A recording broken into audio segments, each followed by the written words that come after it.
Hello po. Ma'am, hindi po ba bag niyo po ito? Naiwan niyo po kasi sa bus kanina. Oo, yan pala yung naiwan ko kanina. Sabi ko na nga, be. Halika muna dito, pumasok ka muna.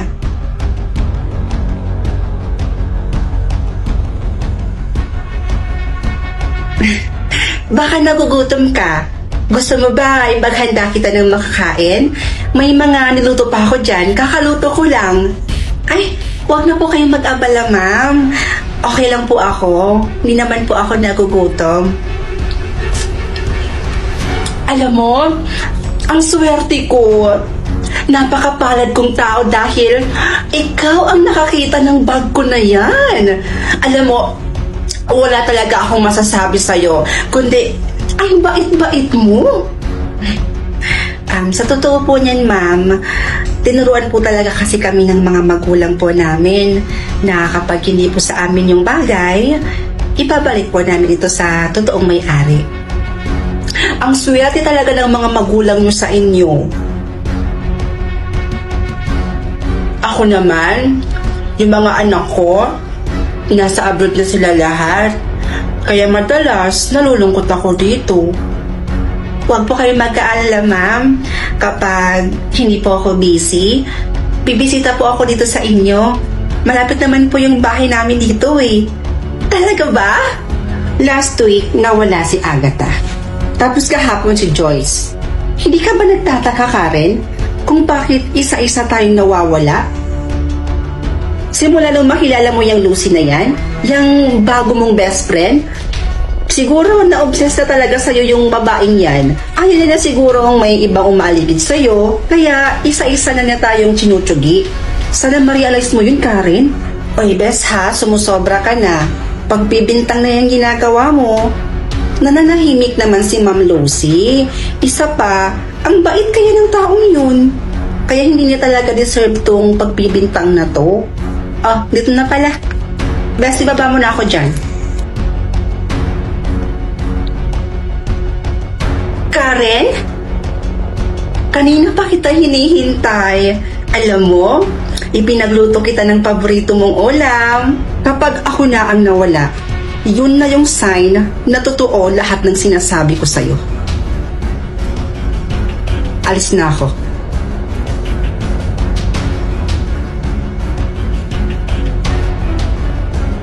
Nakakaselos kapag may kaibigan kang iba. Gusto ko ako lang.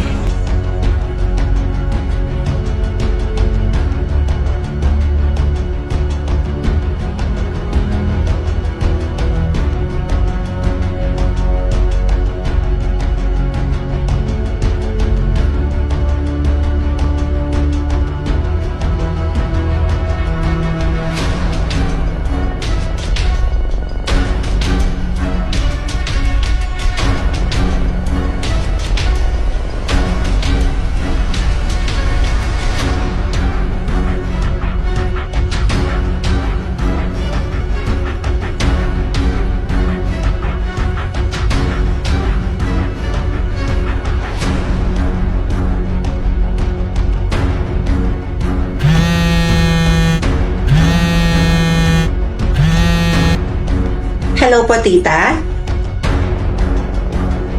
Si Pia ho? Actually, tita, kanina ko pa po siya gustong tawagan. Kaya lang, wala pong sumasagot sa cellphone niya. Ang akala ko ho, nandyan lang po siya sa inyo, busy. Magkasama nga po kami ni Pia, pero nung isang araw pa po, nung nagpahatid po ako sa kanya.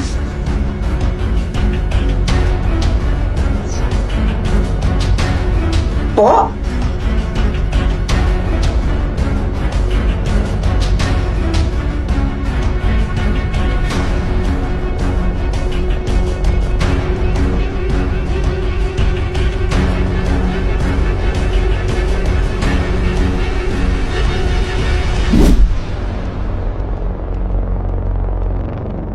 Bes, si Joanna oh.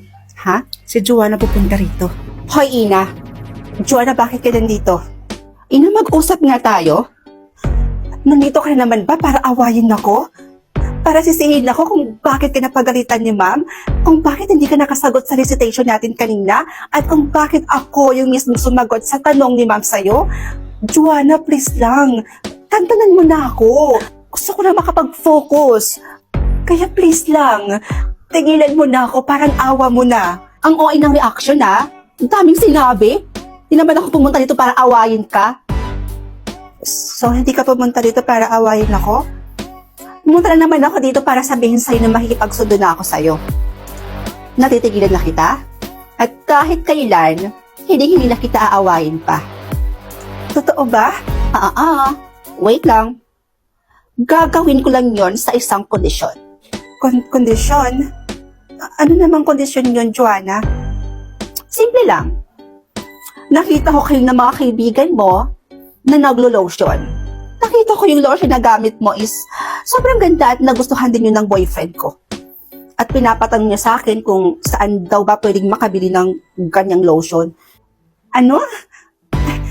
Ito ba yung tinutukoy mo? Ay, pasensya ka na ha, nauubos ko na. Pwede mo ba sabihin sa akin kung saan mo yun nabili? Pero sigurado ka ba na kapag sinabi ko sa'yo kung saan to nabibili, titigilan mo na ako? At hindi mo na ako aawayin ulit? Oo nga, sinabi ko na kanina, di ba? Promise yan ha? Alam mo, itong Ishin Body Lotion, lakas maka-glowing ng skin. At yung whitening niya, sobrang natural. And alam mo, itong Ishin Body Lotion, may SPF 30 din siya. So, ibig sabihin, hindi lang siya sa katawan pwedeng gamitin or sa balat natin. Pwede din siyang pang sunscreen. Lakas makaprotect nito sa araw. Wow! In fairness maganda pala yung lotion ng Ishin na yan. Pwede ka rin umorder dito sa aking yellow basket. Dito. Yeah. Umorder ka dyan sa yellow basket ko. And, ayun, magkakaroon ka na. Sa'yo na lang to. Sigurado ka? Akin na to? Yeah. And from now on, friends na tayo. Okay. Thank you, Joanna.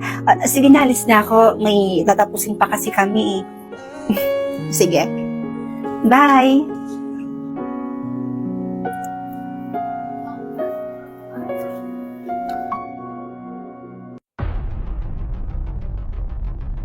Huh? You can control your mom and dad. Accept or decline? Mukhang masaya to Sige. Mapasok na po ako. O sige anak, mag-iingat ka ha. Sige po. Who's late for work today? Mom or dad? Palagi namang maaga si mama sa work. Kaya siya muna.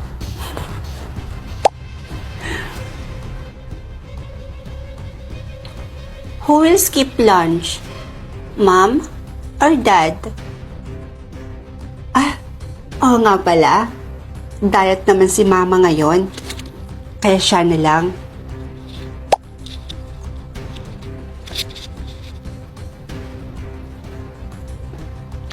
Who will get promoted at work? Malaki naman yung sinasahod ni Papa. Kaya si mama na lang ulit.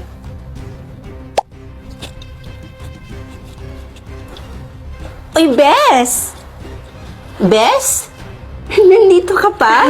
Oo, hinihintay ko pa yung kapatid ko Ikaw, uuwi ka na ba? Oo, uuwi na ako. O sige, mag-ingat ka ha? Sige, ikaw din, mag-ingat ka. Bye! Bye! Ano? Teka, bakit naman ganito yung tanong? Ayoko kayang may mawala sa kanila. Bahala ka. Manigas ka dahil hindi ako pipili. They will both die if you don't choose. Ano?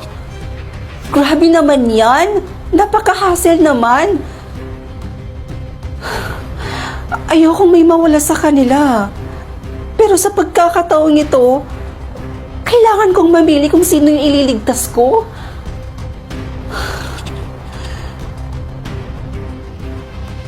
Sorry, Papa.